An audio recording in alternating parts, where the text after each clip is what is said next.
excited to welcome the next Second Lady of the United States to Phoenix, Arizona, and to AEA. Thank you all for being here. I'm Kate Gallego. I serve as Mayor of Phoenix and on the National Advisory Board.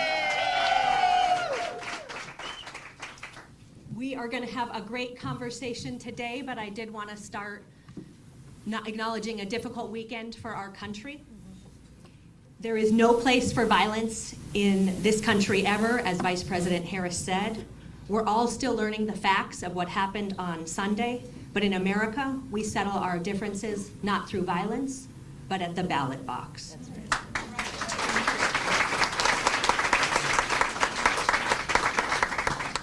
This election is a stark choice between two very different visions, and we'll continue to talk about the ways in which the two candidates' agendas differ.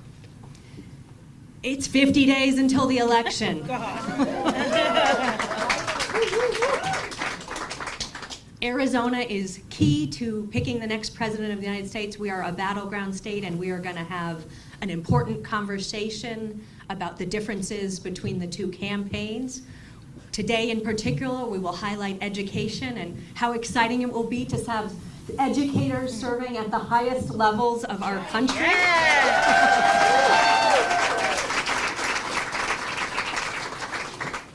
We also want to celebrate the Vice President's opportunity economy agenda. She wants to make sure we all have a chance to achieve our dreams, to meet our needs of our families, and to leave our families better off than when the election began.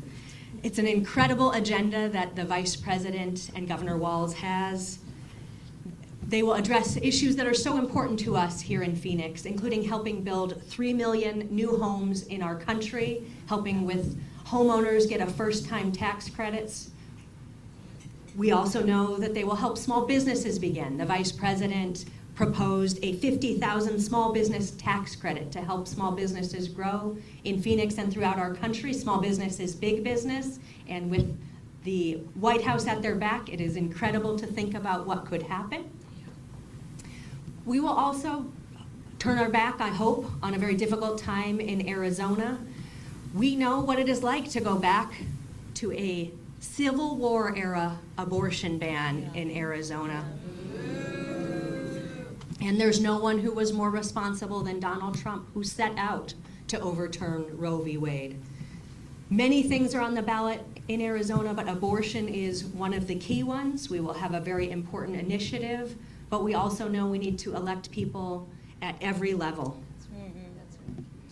Education will be very much on the agenda as well. Thank you to everyone here who is working so hard to make sure we elect candidates who support our teachers and who fund our schools. We also have to work on school board bonds and overrides, and there are some great leaders in this room. Maricopa Community Colleges also has an important vote on the agenda for this November's election. We really have an exciting time.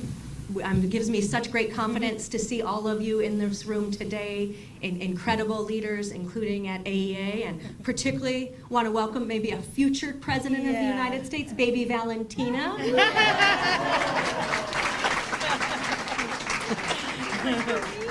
She is about to turn 6 months old, and I think she might be one of our great leaders, but we're doing so much of this work for our kids today to make sure she has great, safe schools, and that whatever her dreams are, she can achieve them right here in Arizona. So for all of our kids, we are so thankful to all of you who have joined us today. I am particularly thankful to welcome back to Arizona a great leader for the United States of America, a woman who has served us at the highest levels of the White House, but one who is very familiar in Arizona and who has worked so hard to make sure middle-class families have the right to get ahead and the tools to do so. Please welcome the campaign manager for the Harris campaign, Julie Chavez Rodriguez.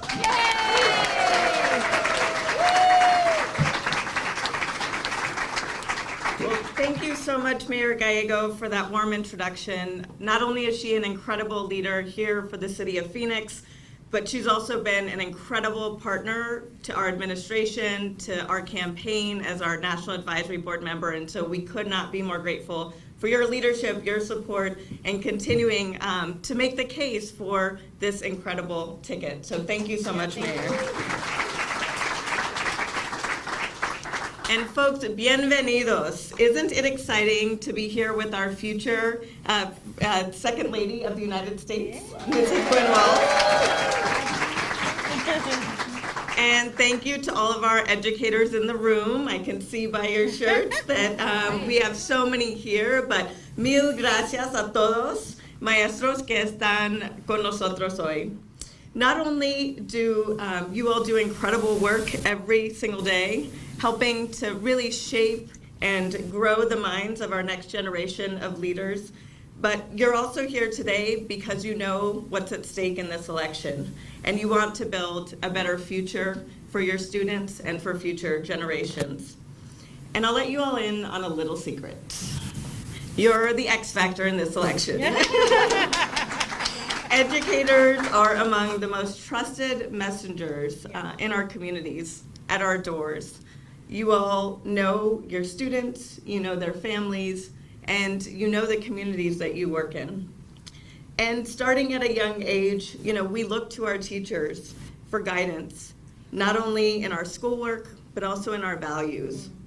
Ustedes son nuestros guías. You are our guides. And everyone knows that teachers know how to get the job done. And you have time and time again shown up for us as you continue to organize and mobilize your communities. And to no surprise, you're also some of our most reliable grassroots donors. So thank you, thank you, thank you for those contributions as well. Now, friends, Election Day is just 50 days away. And I'm certain that if all of us continue to do our part, there is no doubt that we will send Vice President Harris and Governor Walz to the White House.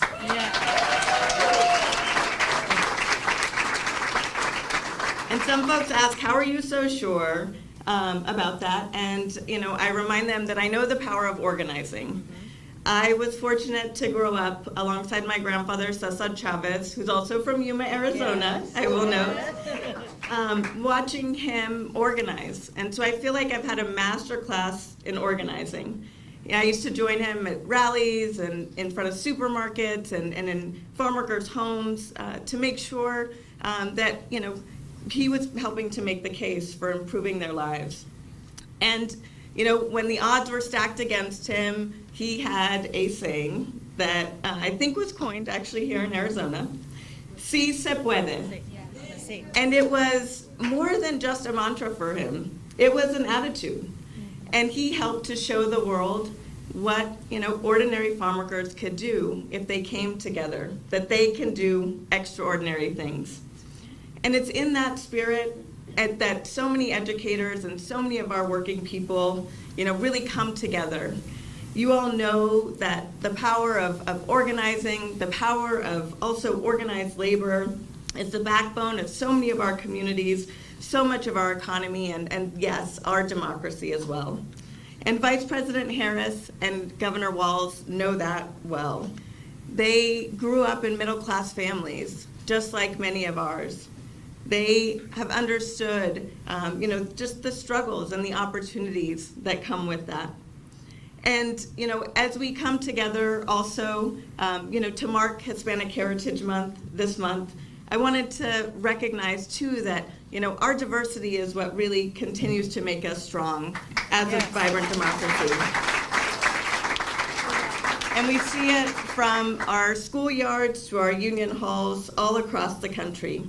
And Harris-Walz White House will continue to honor that and continue to honor so many of our communities, not just with words, but with real action.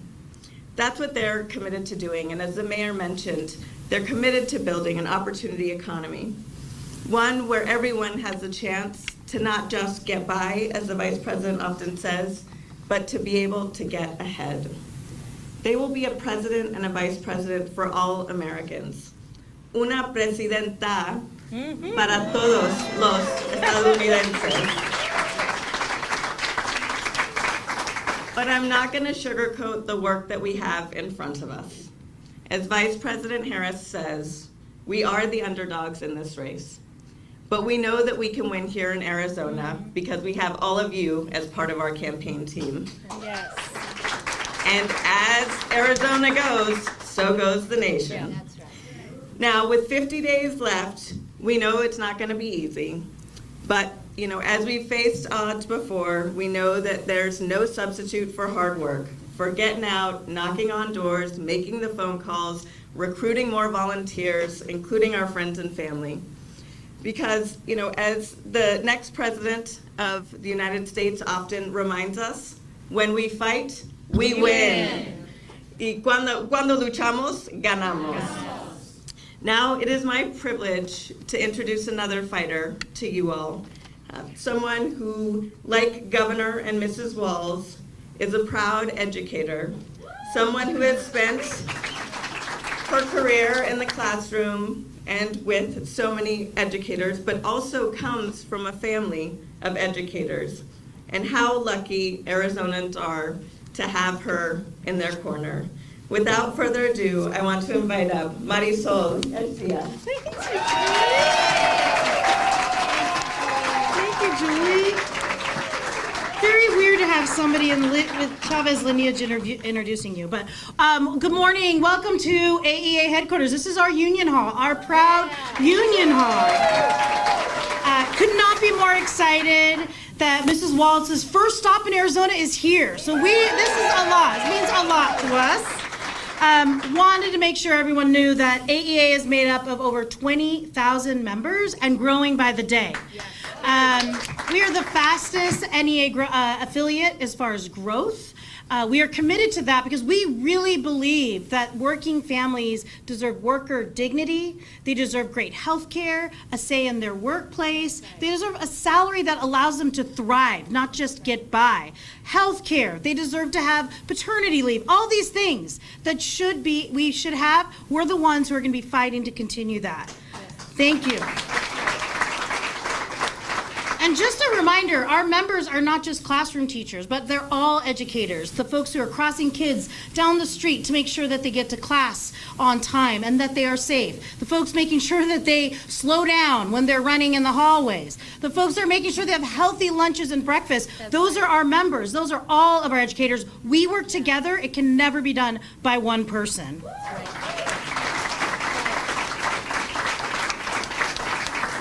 In 2020, I was so proud to help lead the Educators for Biden campaign. It was a different campaign. We were at home, locked away, afraid. Some of us were asked to already be back in schools, unsure if masks were going to keep us safe. But we did it, we persevered, and we delivered Arizona to get President Biden and Vice President Harris into the White House. Yes. I could not be more proud to be able to help to get Vice President Harris elected. Y'all, we could have not only an educator, a teacher, being at the White House, a vice president, but a woman president. Yes. This is a big deal. We forget sometimes. I don't, because 80% of our members are women, 80% of our profession are women, but we've never had anyone be the President of the United States, and we are this close. And so I do want to say that we are so proud as NEA to support this campaign for the endorsement of both Vice President Harris as well as Governor Walz. We know that their goal is to strengthen working families. We know their goal is to ensure the educators have a path to have a family that they can provide for, to buy homes, to buy cars, to be able to be no longer just scraping by and figuring out how to make things happen. We know what the alternative looks like. We've been through this show before. We would be walking into a rerun of having a Secretary of Education by the name of Betsy DeVos, who did everything she could to privatize our schools. We know as the chemistry lab for ESA vouchers what could happen across the country because it is happening here in our state. And we know what could happen under Project 2025. The dismantling of the Department of Education, the rollback of being able to help people with student loans that were out of control, and more importantly, taking away the ability for educators to make decisions for our own students. We want to make sure that this November, everyone understands what's on the line. And the only way for us to win is to tell our stories, knock on doors. On Saturday, when we showed up to kind of get things set up, I walked in here, there was a local meeting happening. They were launching in Scottsdale, they're launching in Marana, all over the state, in Flagstaff. We had members on their free time knocking on doors to get great school board elections happening, to flip our House and our Senate to make sure that we have majority so that Governor Katie Hobbs can actually sign legislation instead of vetoing legislation. I know we all get a little emotional when we think about the fact that the vice president and the second lady can actually know what our jargon means, right? They would understand what an IEP is, we were talking about. They would understand any of this, which is very rarely happening. I want to say here in Arizona, we get hit with a lot of media and a lot of ads. You cannot turn on TV without seeing ads. And the most recent thing is we have Vice President Harris saying, you know who a person is by who they fight for. Which is why I love being a union leader, why I love being an educator, because it's very clear who we're fighting for and what we're fighting for. We're fighting for great pay, we're fighting for respect, and we're fighting for working conditions. And guess what? That means great learning conditions for our students. So I know who we're fighting for.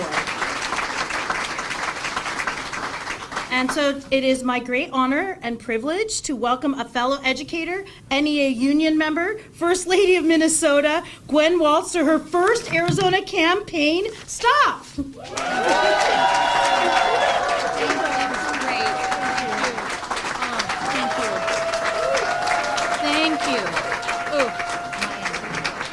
Thank you.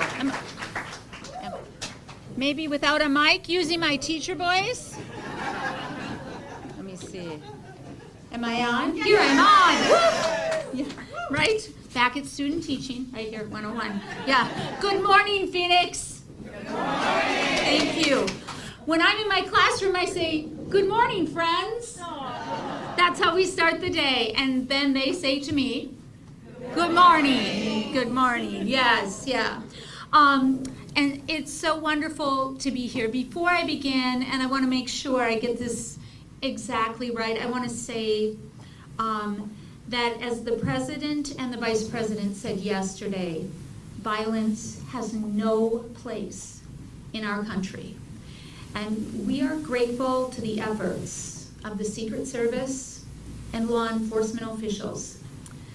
And we are grateful Donald Trump is safe. This is a moment to bring our country together. And no one is better at bringing us together than our teachers.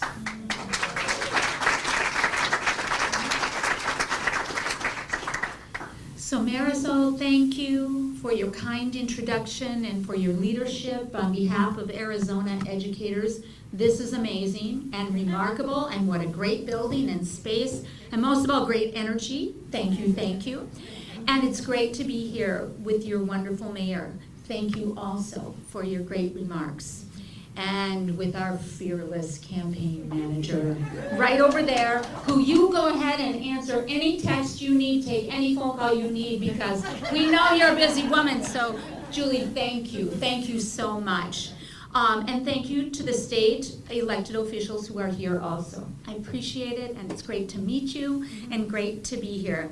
And of course, it is a thrill to start my day with just a room full of wonderful educators. Yeah. Thank you. Thank you. It's how I'm used to starting days, and so it's nice. And I am so happy to be here. And also to mark the beginning of Hispanic Heritage Month. Yes. Yeah, right? That's exciting. That's an opportunity to honor and celebrate the contributions of our Latino friends, family, and neighbors. And it is important. We teachers know the importance of diversity in our classroom. It makes us stronger and better. Every child learns better. Every child. And the fabric of our community, through this diversity, grows stronger. Yes. And that is why I am so proud to support a ticket with a vision for the future that everyone can be a part of. Not just some, but everyone, right? Words matter. That's important.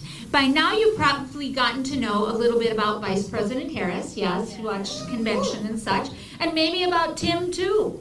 Yes, yes. Now I was using a teleprompter the other night, and he was there, and he said, Gwen, in your remarks it says my wonderful husband Tim. Why did you leave wonderful out? I said, well, I won't next time, so I'm adding that in. So if he comes, tell him that, okay? But I'd like to take a few moments to introduce myself. Like all of you, I know how it is. You have to wear a lot of different hats, right? Yes. Well, I've kind of interpreted that in my own way, and I say I wear a lot of different shoes. So I like shoes. And so you might wear hats and shoes. I'm a mom, and I'm a sister, I'm a friend, I'm a retired military spouse, and it's the honor of my lifetime to serve right now as the First Lady of my home state of Minnesota.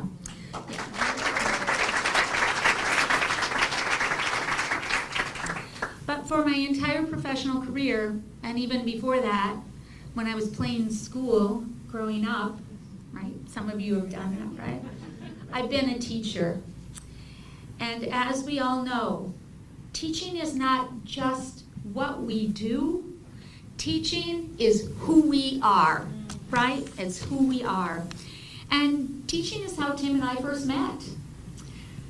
We were both teachers in Nebraska, young teachers in Nebraska. It was a while ago. And he taught, social studies and history, good, geography. And I taught English. And in this tale as old as time, because some of you maybe know teacher couples, right? We even shared a classroom. Yeah. Okay. How many of you have been in shared classrooms?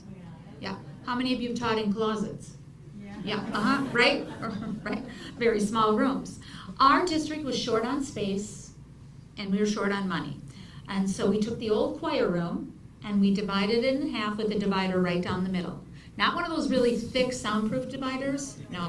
No, this divider was just, kind of a space. And right down the middle, and Tim's class was on one side, and mine was on the other. And guess whose class was a little louder? Tim, right? Yeah. His was a little louder than mine. But I knew that exciting things were happening in that classroom. And most of all, I understood that we shared a belief in the power of education. And that was the first thing I knew about him, and that was the first thing he knew about me, and that's how we started to build our relationship. Because we saw the power of education firsthand. I'd like to just tell you a little story, and I bet you know some students like this. But Waylon was a student in my English classroom that year, and he was on Tim's football team. And Waylon was brilliant on the field, but difficult in my class. Yeah. What I didn't know at the very start of the year, nor did Tim, was that Waylon was reading way below grade level. It wasn't that he wasn't bright, he just didn't know how to read. And the school had this rule that if a student was failing a core class, like English, then they couldn't play a sport. Now, why was Waylon coming to school? For sports, to play that sport. That's what he loved, right? So if that wasn't going to work out, I wasn't sure that we could count on Waylon getting to school. So I knew I had an issue here, and I asked Coach Walz to huddle up and help me make a plan. And we did. And we proposed this to Waylon. We said, hey, Waylon, what if you come in for tutoring like before school or lunch hour or when you have a little time after school, and we're going to learn to read. And then if you come in and you work hard, you can keep playing football. Waylon agreed. And steadily, his reading began to improve. And you know what? His coach on the other side of that classroom walked through that door and read with Waylon and read with us and encouraged him and talked about his favorite books and recommended books, and together, Tim and I found a way with Wayland. He graduated on time, and his diploma was his ticket to opportunity, right? Tim and I view the world like that. One student, one person, one problem at a time, because you know what? That's what matters, and that is what works. So I thought maybe you would relate to that, right? That you would know that, and then you'd know a little bit more about Tim and I too. And I know this, every one of you has a similar story, right? We're teachers, and we cannot help but see the potential in everyone, right?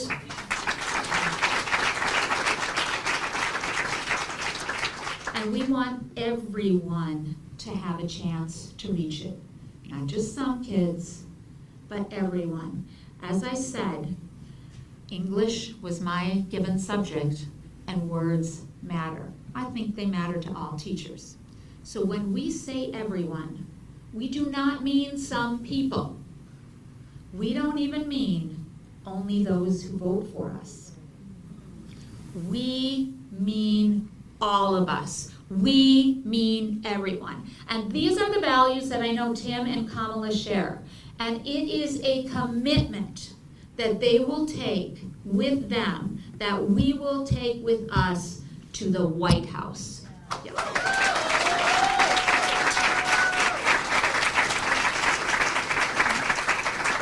Together, they'll build an opportunity economy for everyone, where if you work hard, you can get ahead and not just scrape by. Now, Trump and Vance, they have a different approach to this. Their extreme 2025 agenda will devastate a generation of students. Their plan is to slash public school funding, right? As if we haven't lived that before, right? And they want to tell parents what books their children can read. Shame. Well, I'm just not sure the recommendations that they could make, right? Trump and Vance are even pushing for more guns in schools. They tell us that school shootings are just a fact of life, right? That's a quotation, right? Well, I spent decades in schools and classrooms, and I refuse to accept school shootings as a fact of life. No way.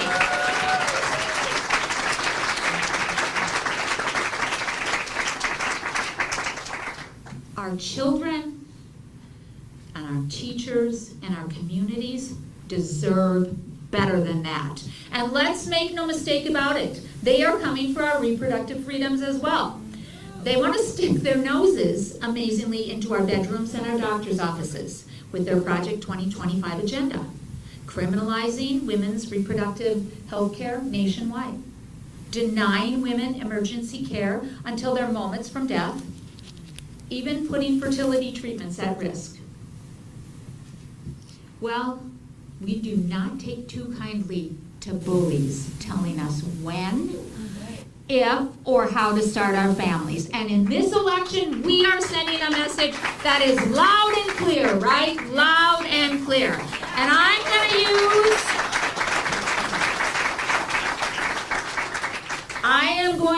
I already have my teacher glasses on. You can put yours on if you need to, but I'm going to use my stern teacher voice for this. And then I'm going to ask you to use your stern teacher voice after. Okay, so here's my stern teacher voice. Mr. Trump and Mr. Vance, please mind your own business.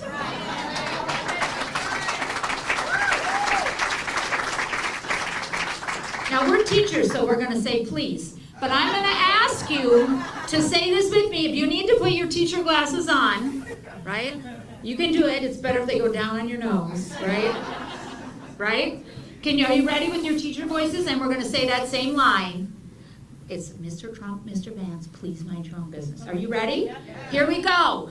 Mr. Trump, Mr. Vance, please mind your own business. Oh my gosh, that was has some gestures and everything in there. Let's just do it one more time. One more time. It was so good. Ready? Mr. Trump, Mr. Vance, please mind your own business. Okay, you can use that line. Yes. Now this election is starting to feel just like a new school year. And we teachers know that feeling, right? I know. We wander around in those school supply aisles. I know who you are, right? Yeah, long before school begins. There's excitement at the beginning. Even further, there are possibilities. And there's hope every single year because it is a fresh start. So right here and right now, we have a chance to turn the page on Donald Trump, right? And what happens when we turn the page? Well, it's exciting because we have a new way forward. Now, I watched that debate. Did anybody watch the debate? Yes.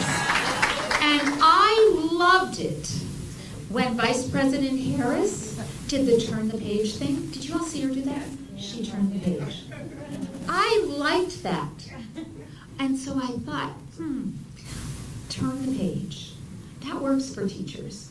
So I'm going to be watching you here in Arizona. And our signal is going to be from Vice President Harris, and we're going to turn the page. Okay? Can you all turn the page with me? We are turning the page. Teachers know how to turn that page, right? When we are out door knocking, we are turning the page. When we are making calls, we are turning the page. When we are recruiting volunteers, we are turning the page. We are turning the page, right? And what else does this page turn look like? Bye-bye. Bye-bye, Mr. Trump. And see you later, Mr. Vance, right? So we are turning the page and we are waving goodbye. Can you do that, Arizona? Yes, we can. Let's turn that page. Turn the page with me. Come on, one more time. Turn the page. I think you all have it. They say 5 times for adult learners. We got it, all right?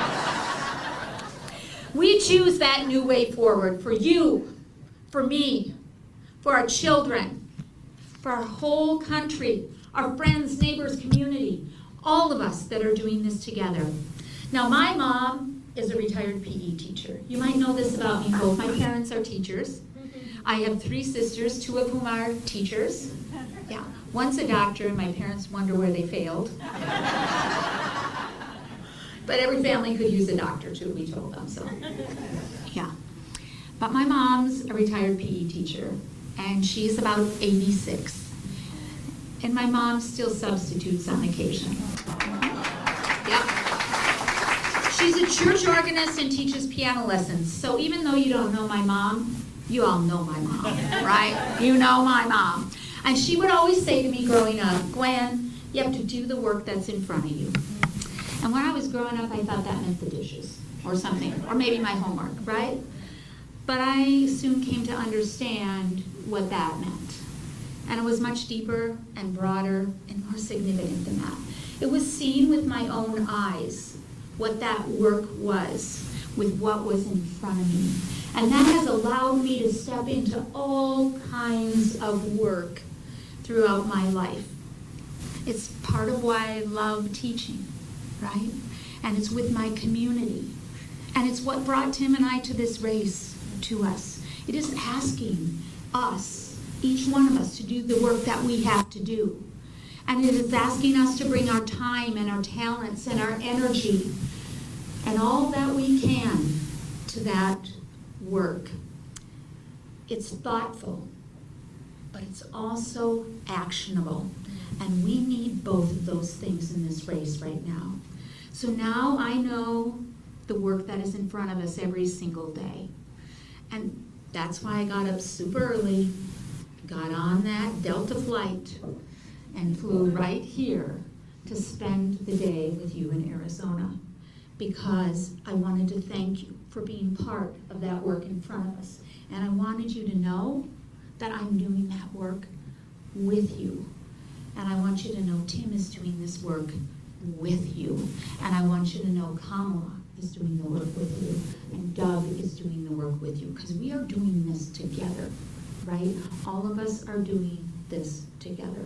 But I am asking you, and I know it's hard because you have a lot on your plates, I'm asking you to try to do even more. I'm trying to do even more. If my mom were here, she'd give you that same advice. So if you could just listen to my mom, right? If you could do the work that's in front of you.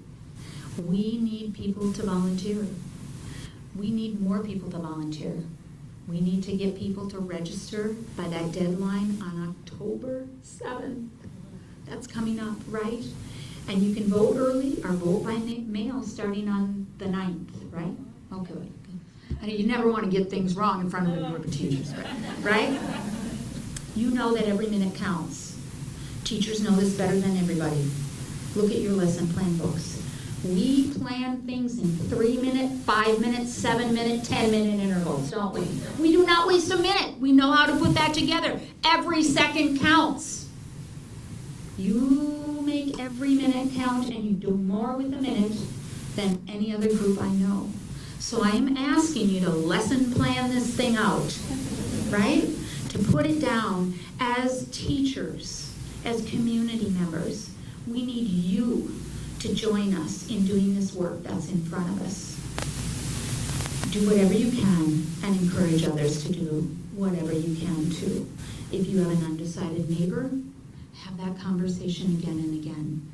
If there's a lawn sign maybe you don't love in someone's yard, don't avoid those conversations. Let's have them anyway. So much is at stake. Everyone has to have a plan to vote. In Minnesota, we like treats at our call centers. Do you? Do you bring treats to, like, you know, when you're making phone calls or here at the Union Center? So maybe someone is just a little bit shy.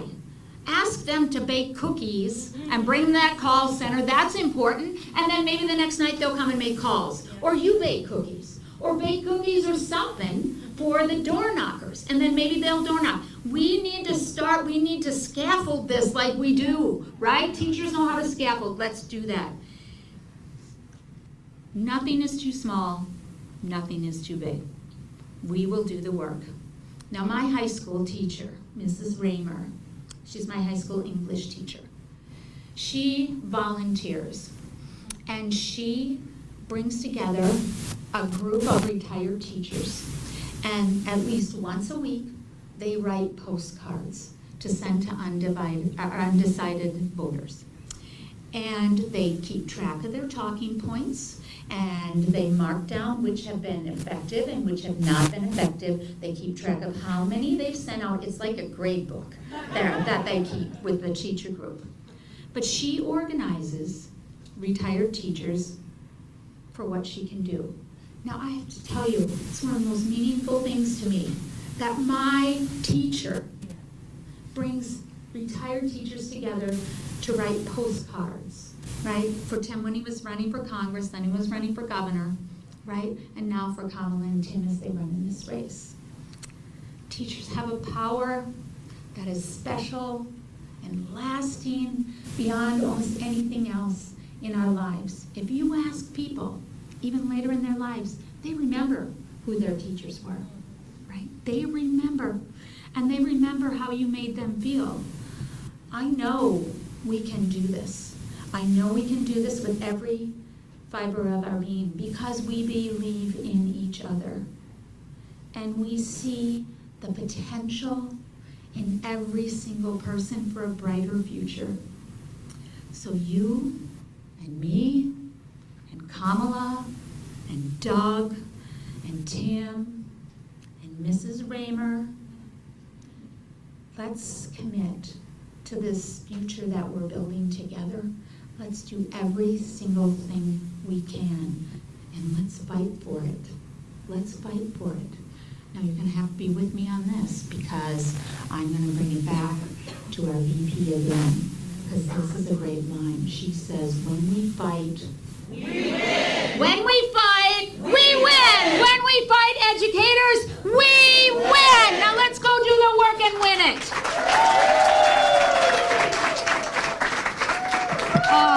Yeah, thank you. Thank you all. Thank you all. We're going to introduce her to some of our teachers.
I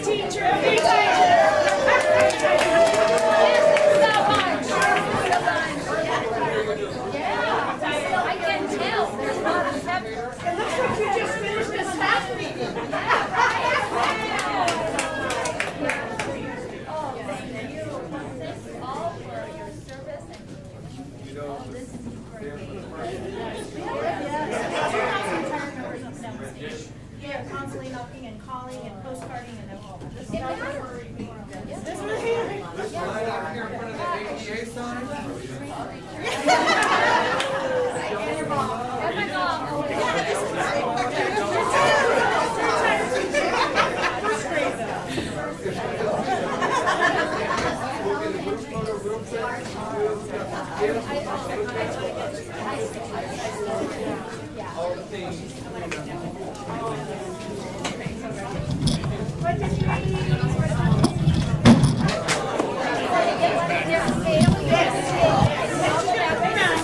You're a mess, bro.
You can, Stephanie, you can run up here. You can run up. Wait, I love it.